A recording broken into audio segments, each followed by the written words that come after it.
Good afternoon. This is Akashvani and I am Abhishek Mukhopadhyay with the Midday News.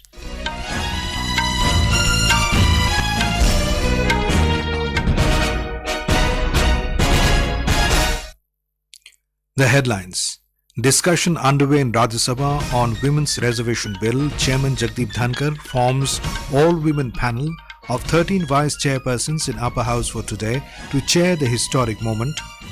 ISRO prepares to revive Chandrayaan 3's Lander and Rover on the moon from sleep during lunar sunrise. Health Ministry reduces qualifying percentile for NEET PG Counselling to 0 across all categories this year. Kerala government to hold zero surveillance study on recurrence of Nipah virus in Kozhikode. Government comes out with new set of national awards in the field of science, technology and innovation to be known as Rashtriya Vigyan Puraskar. And at the Asian Games, India qualify for semifinals in the women's cricket after rain washes out quarterfinal match with Malaysia at Hangzhou in China.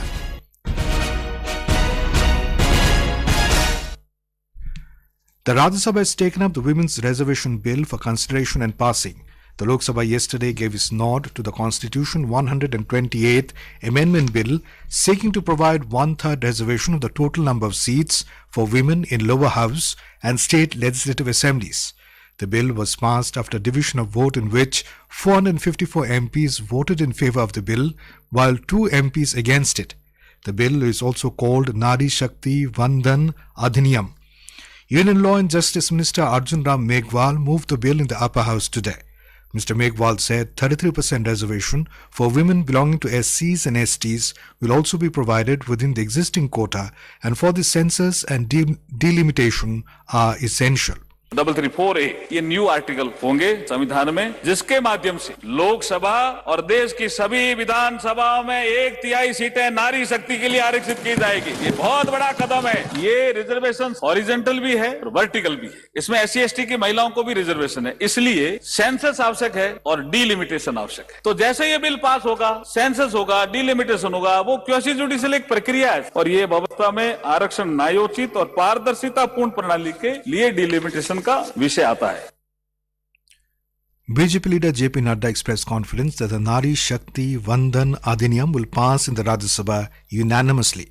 पक्के तरीके से महिलाओं का सशक्तिकरण किया जा रहा है। हम पहली पार्टी हैं और अकेली पार्टी हैं जो संवैधानिक तौर पर 33% आरक्षण महिलाओं को देते हैं हर समिति में। मोदी जी के नेतृत्व में first foreign minister madam Sushma Swaraj, first finance minister Nirmala Sitharaman, first defence minister Nirmala Sitharaman और first women member in the cabinet committee on security, इसमें भी फर्स्ट वुमेन। प्रधानमंत्री जी ने किस तरीके से महिलाओं का सशक्तिकरण किया है, यह बात हमारे सामने में आती है। Supporting the bill, Congress leader Ranjit Ranjan said that the women representation in parliament should go up. सबसे पहले मैं महिला रिजर्वेशन बिल का स्वागत करती हूँ। मैं भी महिला हूँ और चाहते हैं हम लोग कि महिलाओं की जो भागीदारी है वो सदन में बढ़े, राजनीतिक परिवेश में बढ़े, लोगों के प्रतिनिधित्व करने में बढ़े। महिलाओं के समानता के अधिकार के लिए चाहे राज्यसभा हो चाहे लोकसभा हो, हम सब महिलाओं को एकजुट होकर अपने सम्मान और अधिकार के लिए एक होना पड़ेगा। ऐतिहासिक दिन है महिलाओं के लिए, इसलिए मैं इस बिल का समर्थन करती हूँ। Dola Sen of Trinamool Congress, Dr. Kanimori Somu of the DMK and Sandeep Kumar Pathak of the AAP party also participated in the discussion. The discussion on the bill is underway.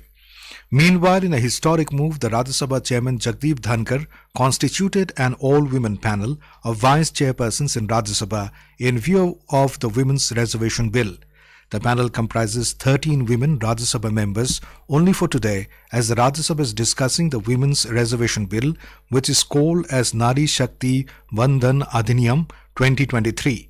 The panel includes P.T. Usha, Jaya Bachchan, Saroj Pandey, Dola Sen, Sulata Dev and Dr. Fauzia Khan. The chairman emphasized that the presence on the chair will send a powerful message to the world at large, and it would symbolize that they held a commanding position during this epochal moment of change. Earlier, speaking in the Lok Sabha when the House met this morning, Prime Minister Narendra Modi said the passage of the Women's Reservation Bill in the lower house will instill new energy and confidence in the women community. Mr. Modi thanked all the parties for their support to ensure the passage of the Women's Reservation Bill. कल भारत की संसदीय यात्रा का एक स्वर्णिम पल था और उस स्वर्णिम पल के हकदार इस सदन के सभी सदस्य, सभी दल के सदस्य, सभी दल के नेता भी सदन में हो या वह सदन के बाहर हो, वे भी उतने ही हकदार। और इसलिए मैं आज आपके माध्यम से इस बहुत महत्वपूर्ण निर्णय में और देश की मातृशक्ति में नई ऊर्जा भरने में ये कल का निर्णय और आज राज्यसभा के बाद जब हम अंतिम पड़ाव भी पूरा कर लेंगे, देश की मातृशक्ति का जो मिजाज बदलेगा, जो विश्वास पैदा होगा, वो देश को नई ऊंचाइयों पर ले जाने वाली एक अकल्पनीय अप्रतिम शक्ति के रूप में उभरेगा। The Lok Sabha today took up a discussion on the success of Chandrayaan 3 mission and other achievements of the nation in the space sector. Initiating the discussion, Raksha Mantri Rajnath Singh said, the success of Chandrayaan 3 is a big achievement for India. He said India has also become the first country to reach the southern pole of the moon. Mr. Singh said most of the developed countries of the world are still continuing their efforts towards reaching the moon.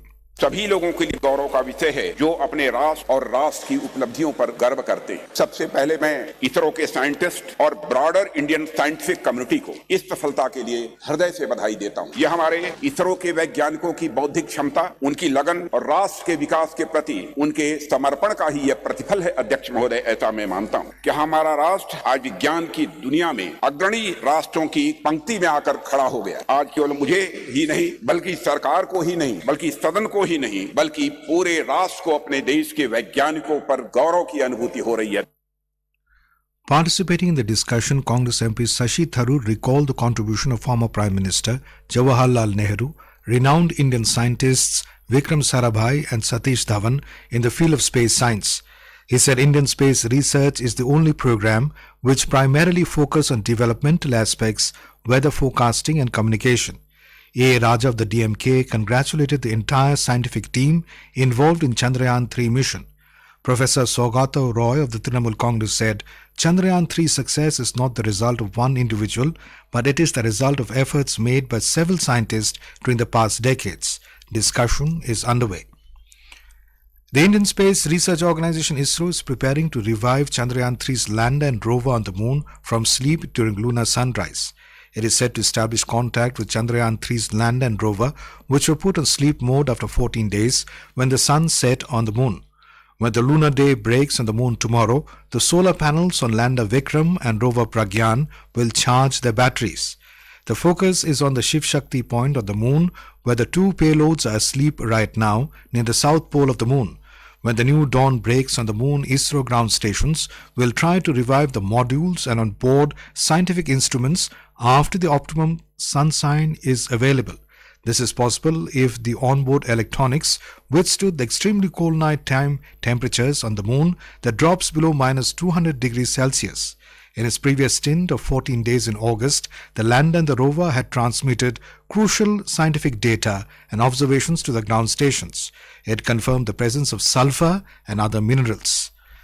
This is Akashvani giving you the news. For quick news updates around the clock, follow us on our Twitter handle at AIR News Alerts. President Draupadi Murmu will inaugurate the first Uttar Pradesh International Trade Show in Indian Expo Centre and Mart in Greater Noida today. The trade show will conclude on the 25th of this month. Governor Anandiben Patel and Chief Minister Yogi Adityanath will also be present on the occasion. Over 2,000 exhibitors will showcase their products across a wide spectrum of sectors, including automobiles, handicrafts, healthcare, food processing, pharmaceuticals, dairy, electronics and e-commerce. More than 5 lakh visitors, including international attendees, are expected to attend the trade show. The 4th G20 Infrastructure Working Group meeting under India's presidency began at Khajuraho in Madhya Pradesh today. Over 50 delegates are participating in this 2-day meeting. A yoga session was held this morning for the delegates of various countries. The delegates are discussing various aspects of infrastructure investments, including developing infrastructure as an asset class, promoting quality urban infrastructure, and infra-tech. The meeting has been hosted and chaired by the Ministry of Finance, with Australia and Brazil as the co-chairs. The Ministry of Health and Family Welfare has reduced the cut-off percentile for postgraduate courses, including medical and dental, for NEET PG Counselling this year. Now, the qualifying percentile has been reduced to 0 across all categories. The announcement was made in a notification issued yesterday by the Medical Counselling Committee. All candidates who appeared for the NEET PG 2023 exam will now qualify to participate in the postgraduate medical counselling rounds. Medical aspirants can check out the official notice on the official website mcc.nic.in.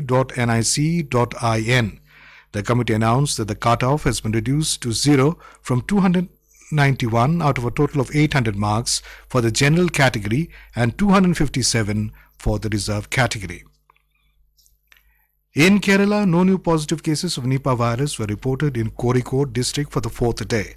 State Health Minister Veena George said the state government will hold a zero surveillance study to find out the reason for the recurrence of Nipah virus in Kozhikode. Addressing a press conference in Thiruvananthapuram, the minister said the Indian Council for Medical Research has allowed the state to conduct true net tests for the diagnosis of Nipah virus. She said the test can be held in hospitals with level 2 biosafety facilities, and positive cases can be referred to the virology labs in Thiruvananthapuram and Kozhikode for further confirmation. The government has instituted a new set of national awards in the field of science, technology and innovation known as Rashtriya Vigyan Puraskar today. This award is meant to recognize the notable and inspiring contribution made by the scientists, technologists and innovators in various fields of science, technology and technology-led innovation. The award is in 4 categories which include Vigyan Ratna, Vigyan Shri, Vigyan Yuva Shanti Sarup Bhatnagar and Vigyan Team. The award shall be one of the highest recognitions in this field in India and will have the status at par with other national awards. The nominations for these awards will be invited every year on 14th of January till the 20th of February, the National Science Day. These awards will be announced on 11th of May on the National Technology Day, and the award ceremony will be held on 23rd of August on the National Space Day every year. In Tamil Nadu, the Indian Meteorological Department IMD has forecast heavy rainfall over interior parts of the state today and tomorrow. The Vellore District Administration declared holiday for schools from the 1st to the 5th standard today due to heavy rainfall. US and Asian markets remain under pressure after Federal Reserve hinted at keeping interest rates higher for a long time. The key domestic share indices were trading in the red in the afternoon trade. The Sensex at the Bombay Stock Exchange was down more than 600 points to trade at below 66,200. The Nifty at the National Stock Exchange also fell more than 160 points to trade at below 19,800 a short while ago. At the Asian Games, Indian athletes are in action in several sports disciplines at Hangzhou in China today, including football. In the women's cricket, India reached the semifinals after the quarterfinal match against Malaysia was called off due to rain.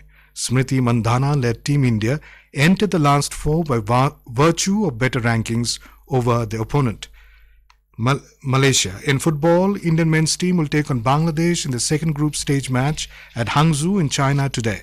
The match will begin at 1:30 p.m. Indian Standard Time. India lost to host China 1-5 in the first group match on Tuesday. The Indian women's team will kick off the campaign at the tournament against Chinese Taipei with a group stage match. The match will start at 5 p.m. Indian Standard Time. Though the 19th edition of the Asian Games is set to officially kick off from Saturday, some events have already begun. And now, before we end the bulletin, the headlines once again.